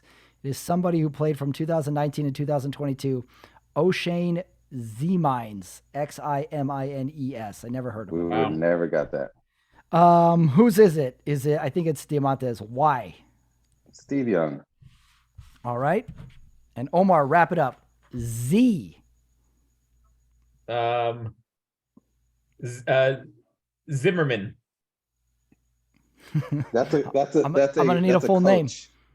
No, Zimmerman. He was an offensive lineman for the. All right, that's time. Diamante to steal a point. Z.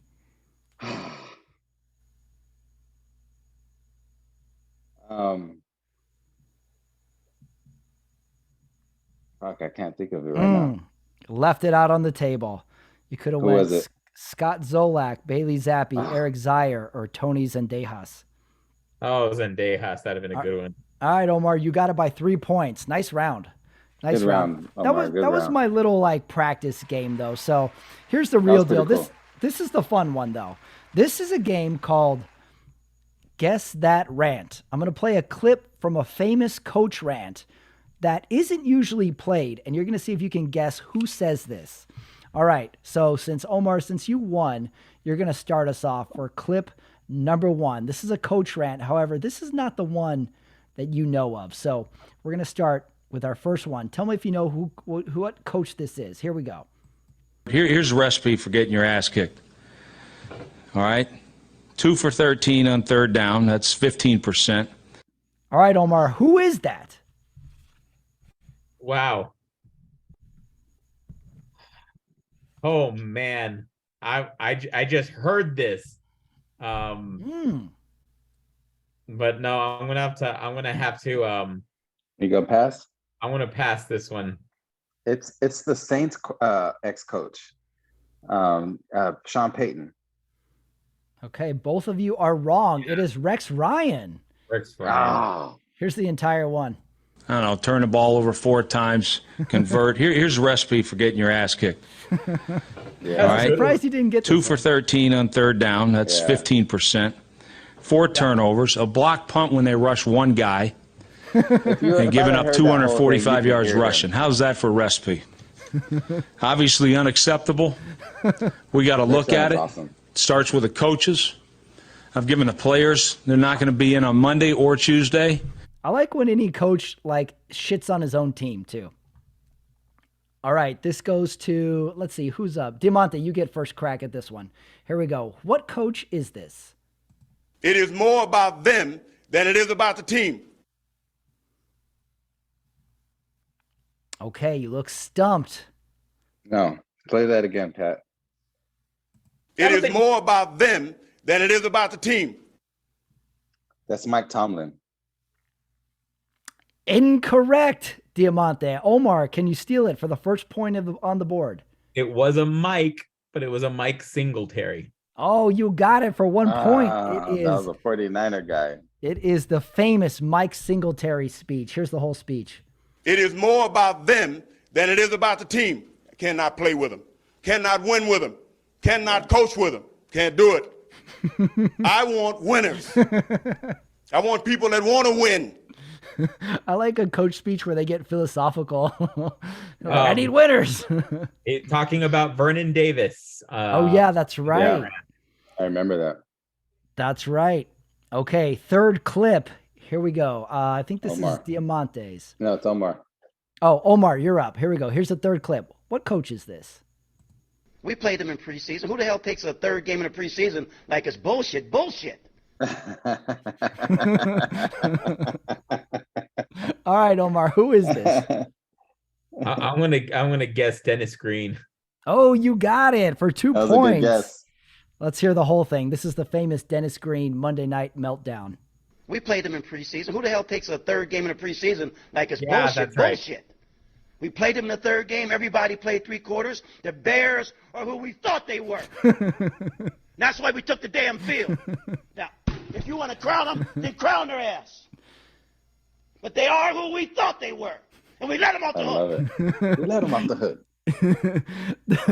What I like about it is how he puts himself into a crazy rant. Like he starts calm and then he goes crazy. He's like, they are who we thought they were. We know who they are. We let them off the hook. He goes nuts there. He slams the podium. You don't see coaches getting crazy like that these days. It's so man. great. Yeah, you're right. We don't. They're all subdued. We don't see crazy rants anymore where they get mad at them. College, maybe college we do, but not in the pros so much anymore. Good. That might be a Mount Rushmore of coach rants. That Dennis Green one. Like, we played him in the preseason. What is he even talking about? I don't even know what is. That's nuts. I don't know what he's talking about there. All right, who's up? I got 2 more for you. Diamante. All right, I'm up. Diamante. What coach is this? You gotta get this game back on your side. Here we go.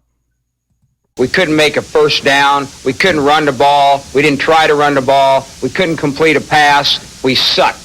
The second half, we sucked. All right, Dinamonte. Come on, get on the board with this one. Who is that? Was that the Indianapolis Colts?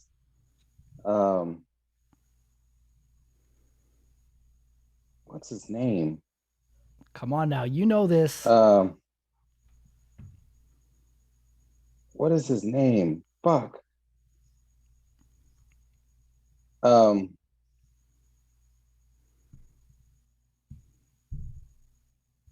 on, PAT. Give me. He's still thinking. Your eyes are closed. You're deep in think thought. it's like, Come on, it's in there. It's in the brain. shit, I can't think. It's the Indianapolis Colts coach before Jim Mora. Oh, you got it. You pulled it out. You dug deep for that one. That I is had to. Jim Mora. He's coaching the Saints in this clip, but I'm gonna give it to you because you got the name right. But Here's because, but also he coached for the Colts, right? yeah. He's Yeah. this one. Playoffs? That's him with Yeah. the Colts. But Yeah. this is him at the. He's got a couple rants. Here's the entire rant. Yeah. Well, what happened was that second game, we got our ass kicked. Or the second half, we just got our ass totally kicked. We couldn't do diddly poo offensively. We couldn't make a first down. We couldn't run the ball. We didn't try to run the ball. We couldn't complete a pass. We sucked. The second half, we sucked. I like how he said we couldn't run the ball and we didn't try to run the ball. I don't know how you do that, but apparently he did it. We sucked. I like when a coach shits on their own team in press conferences. All right, last one. Omar, you can answer this one correctly and seal the game if you answer correctly. If not, you open the door for Dino. Last one. Here it is. See that? That's your IQ, buddy. 0. All right. Mike Ditka. Oh, you got it. To seal the game. That is Mike Ditka. Let me play the whole thing for you. Here, have a quarter and make a phone call. Get your mouth shut. Get your mouth shut, jerk. Dickus. See that? That's your IQ, buddy. 0. That was when he was coaching Ricky Williams, huh? Yeah, he's with the That Saints. was the Ricky Williams era. Yeah, that was a good one because Ditka gets a laugh out of the press, and all of a sudden he's holding court. Yeah. All right, that was Guess the Rant. That's Excellent, awesome. excellent round, you guys. Good game. Good game. Excellent Yeah, round. too. All right, that leaves us to the awards for the week. So first award of the week. Now we're getting down to not a lot of teams left, so you really have to dig deep on these awards. First award is the Overbearing Parent Award. So I have a thought. Overbearing Parent Award. The Niners had a rough game. Purdy goes out. Josh Johnson goes out. You know who gets the Overparenting Award this week for me? Jimmy G's dad. This is the week where Jimmy G's dad can go like, my son could have played in this game. He could have been in there. Like he could rub it in like a bad sports could've. parent. Bad sports parent, Jimmy G's dad is what I have for this week. All right, Omar, what do you got? Overbearing Parent, obviously the Kelsey brothers parents. Oh, that's good. All the trips to the gym and the games and all the sports trips. How awesome is this brother versus brother in the Super Bowl? That's pretty good. Yeah, there's going to be some nice family dinners. Then they get to divvy up the Super Bowl tickets. And we're going to have a lot of shots of family members from the Kelseys during the Super Bowl. D, Overbearing Parenting Award? I think the Overbearing Parenting Award goes to Jalen Hurts' parents, his dad. His dad's a coach. He's a high school coach here in Texas, right? And he gets a chance to see his son, who been through a lot of adversity in college. You know, got benched and humiliated. That was humiliating. Humiliated when he took his team to, the national championship and gets benched halfway through the game. Saban pulled them. It was halftime. Yep. That was rough. And then transfers to Oklahoma and now he's in the Super Bowl. And by the way, he's from here in Houston, Channelview, Texas. Big shout out to Jalen Hurts' parents, his dad, and he's a high school coach. Awesome. Yep. Yeah, I could see like a big welcome home party, like, you know, how the players get to go home for a little bit before they report back. I could see a big welcome home party at the Hurts house with a banner that says, you know, congratulations, Jalen. Yep. Nice welcome home. Next award, the Hot Take Award. I have three. I have number one, Hot Take Award. We're going to find out on Wednesday that Jalen Hurts is injured in some way, shape, or form. He's been injured. Either there's going to be a Brady, Aaron Rodgers, or Dak Prescott off the field story this week. Something's going to happen. It's going to take our mind off this game because we have a week off between the game. So we're going to have some off-field story, and I think it's going to involve Rodgers, Brady, or Dak. Or I only have two hot takes. I got those two. What about you, D? Start us off. Well, you kind of kicked us off with a little hot take that Aaron Rodgers is going to be a Cowboy. Yeah, I don't see that happening. I do not see that happening. That's a red hot take. It's a red hot take, guys. Red hot. All right. You sticking with that one? Hold on. You get three. Give me three. Oh, you take as many as you want. I'm just throwing out as many nominees as I can think of. My next hot take here is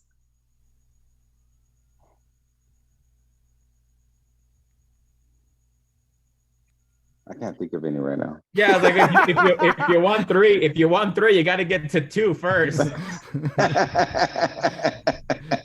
Like you get three, I only get one. Oh, go ahead. I can't think of any. I think your hot take should have been that Astros rant you went on. That's hot take. I'm gonna go with hot take. The Super Bowl MVP is gonna be Kansas City tight end Travis Kelce. Wow. I don't think Kelce had like a great game today, did he? He's hurt. Yeah. He tweaked his back the last Kelce's going to win MVP. Wow. I think he's going to be the MVP. Has a tight end ever won an MVP? I can't think of one right now. Me neither. All right. No, but he injured his back on the last practice this week, PAT. Oh, that's right. He was having some spasms. Yeah, he was a game time decision. Yeah, he wasn't supposed to play today. Yeah, so my hot take has to deal with. Oh, you're back. More hot takes. All right. Yeah. So Tom Brady. Uh-oh. Goes back to it's always a good idea when you can't think of a hot take, just start with Tom Brady and figure out where it's going to go from there. Hey, don't stifle the creative process. I'm all for these Tom Brady hot takes. Hey, my hot take on Tom Brady not retiring last year was on point, by the way. Because if you replay last year's hot take, he had retired, PAT. Yeah. And I said he was not done. Mm-hmm. Okay. All right. My hot take is this year with Tom Brady, he's going back to the Patriots. Oh, wow. First he will reunite with Bill Belichick and take him to the promised land. Oh my God, this take is getting nuts. You got Aaron Rodgers going to the Cowboys and Tom Brady going back to the Patriots. Wow. Jeez. That's a hot take. The Cringeworthy Award is the next award. I had a lot of cringeworthy awards. I have Cringeworthy Award nominee number one. Travis Kelce's pitch attempt was pretty bad. That was pretty nuts when Kelce tried to do the hook and ladder in the first quarter. Oh, that was horrible. That was bad. I have that Snapchat commercial was pretty cringeworthy. I don't know if you caught that where they were putting cartoons. The faces? That was fucking gross. That was weirding weird. me out. Yeah, it weirded my kids out too. That was cringeworthy. I have did you see the taunting penalty on the Kansas City offensive lineman? Yes. When his taunting penalty was him going like this to the defensive lineman and he got a penalty. I think that gets a cringeworthy award. And then finally, I give the ultimate cringeworthy award to the Cincinnati defender crying on the sideline. That was brutal. I couldn't watch that. That was ugly. That was ugly. Yeah. All right, Omar, what do you got for the cringeworthy award? That one, the Cincinnati, that was just hard to watch. It's conference weekend. You know we're going to see some tears somewhere. in this game, good or bad. But he knew he fucked up that game for sure. He just couldn't help himself. He was Mahomes was 2 feet in the white. It was bad. But honorable mention, Christian McCaffrey getting ready to go in as quarterback. Cringe. Yeah, for sure. Well, go ahead, D. Did you have a cringeworthy award? Yeah. It was Jalen Hurts singing that fucking song at the end of the. Oh, I saw that. That was weird. That was weird. Didn't he have like a sheet of paper for the words? Who knows? But it was cringeworthy, and he's from Texas, and he should have his Texas card pulled for that. But we're not going to pull it. So you're saying even though he's from Texas, when he plays for Philadelphia, he cannot fully be a Philadelphia Eagle? Yeah, I don't understand. You saw him wearing his Astros jersey during the World Series, and they were playing against Philadelphia Phillies. So I give him that. But cringeworthy award was him leading off the Fly Eagles, the Die Eagles Die fucking song, whatever it is. So angry. Fuck them. Demonte angry with the Eagles. That's my first F-bomb of the podcast. So there you go. All right. This comes next up, the would you rather question. I think I already asked you this in some way, shape, or form. This one's specifically for you, Omar. Would you rather have had Christian McCaffrey take the rest of the snaps or Josh Johnson? Christian McCaffrey. Believe it or not. And Josh Johnson was just not going to get it done. Yeah. Jesus. Might as well, right? Like, because when Purdy went in, all he did was hand the ball off. Right. Might as well have McCaffrey. Did he throw any passes when he came back in? I think he threw 2 short ones. Three short ones. Yeah, like really, really short, essentially kind of long run plays. Yeah, they should have kept McCaffrey come in and just like do some RPOs, do some little screens. That would have been. Yeah. And then my would you rather for both of you, and I think you already answered it. Any world would you have rather have had a neutral site for both these games? No. Like the home field? No. Nope. They earned it. Mm-hmm. That game is earned. That having that NFC Championship's earned.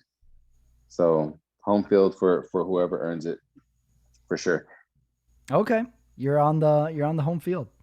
Mm-hmm. Next award. This is the Ethan Hunt You've Never Seen Me Upset award and we're opening up to all movies.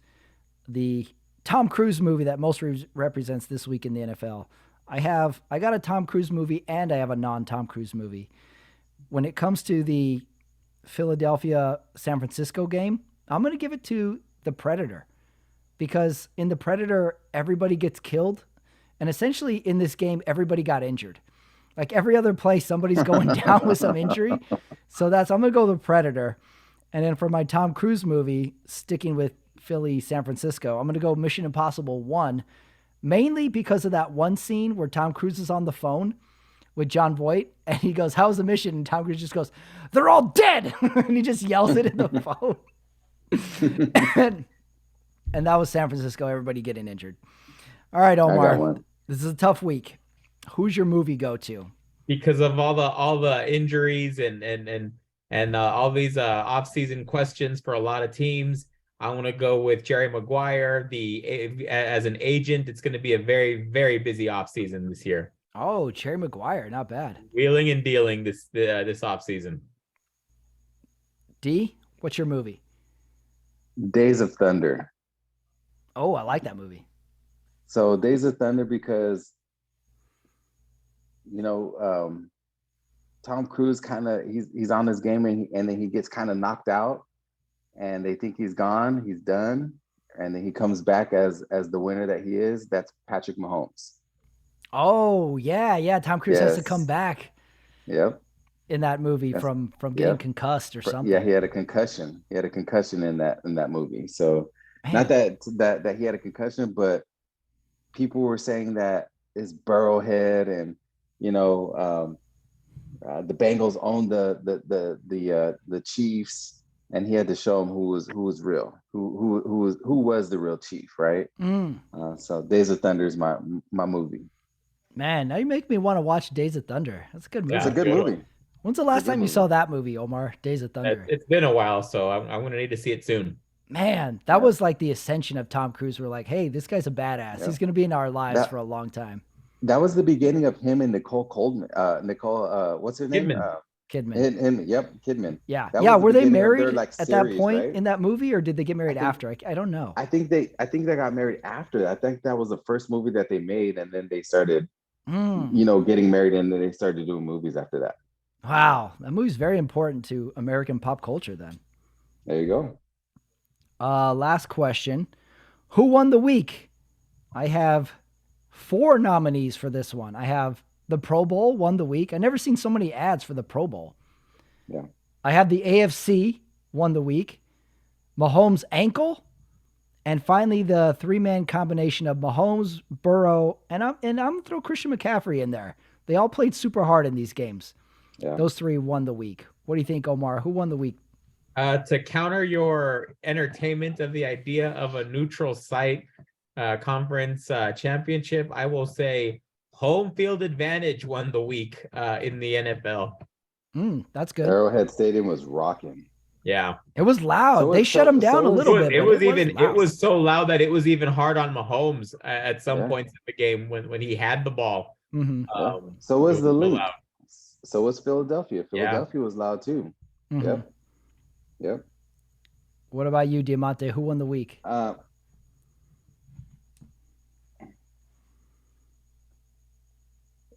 The Bengals Chiefs rivalry won the week. Ooh, that's a good one. Oh, rivalry. That's good. That rivalry won the week this week again. We get a chance to see it 2 weeks in or 2 weeks out of the year.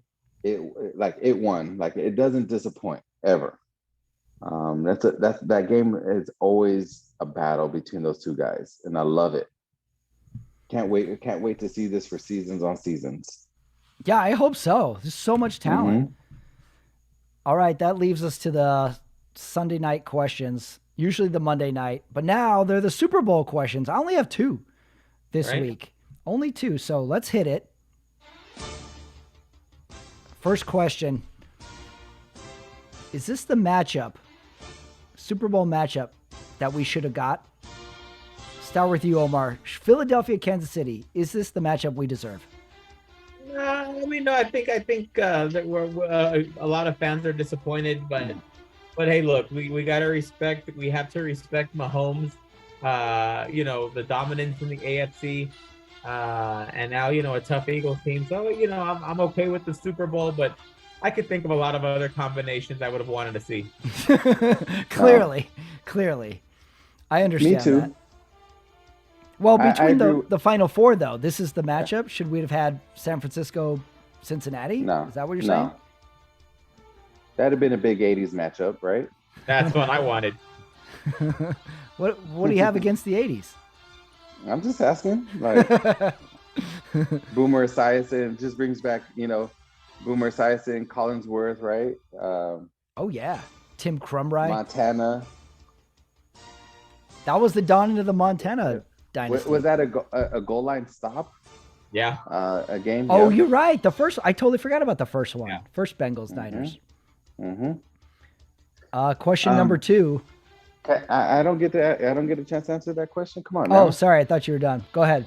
Oh, I didn't even answer it. I was just piggybacking. But anyways, yes, that was a. Eagles were the best team the entire season, and I have to give it to them. They're the best team the entire season, and the Chiefs have been the best team for the past 5 seasons. So yes, we're getting what we deserve. I think it's going to be a great Super Bowl. So now you're okay. You're giving the Eagles accolades. You hated the Eagles like 5 minutes ago. Yeah, but I get it, but they've been the best team the whole year. And you got to give credit where credit's due, and they have the best record in the NFC. Have they been lucky? Yes. Here it comes. Does their coach suck? Yes, I hate that guy.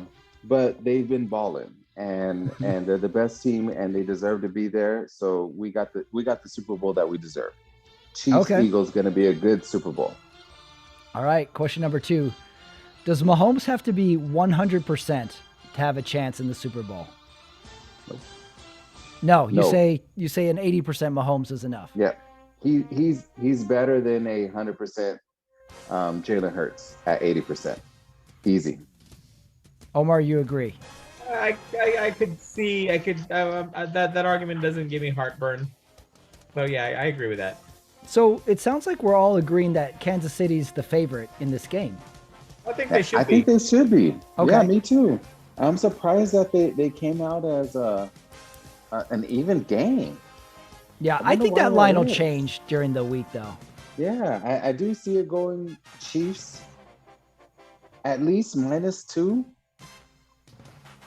Well, then that brings me to my last question then. How much does Jalen Hurts have to play out of his mind to win this game? Because if he played like today, they don't win this game. No, he's got to be perfect. He's gonna have to be perfect. D, does Jalen Hurts have to You're be right. perfect? I agree with Omar.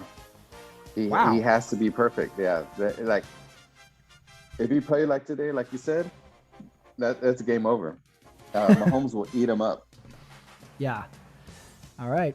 Conference championship. We did it, boys. Sunday Love it. night. We have Good 2 night. weeks to the Super Bowl. Bedtime. Was the Sunday Night Talk. Diamante Williams, Omar Carmona. Thank you, guys. See you next week. Always a pleasure, guys. That is it. That is the show. That is the episode. That is Conference Championship Weekend. Eagles, Chiefs. That is our Super Bowl, ladies and gentlemen. Are you ready? Are you surprised by this matchup, or is this who you expected? Is this who you thought they are? I don't know. How about that coach rant game? How about the ABCs of football players? How about a very philosophical Omar Carmona on a hard loss? That's how you root for your team. You got to bounce back, much like Mahomes and his rubber ankle bounce back. Diamante Williams with the hottest takes known to man. And we've still got one game to go.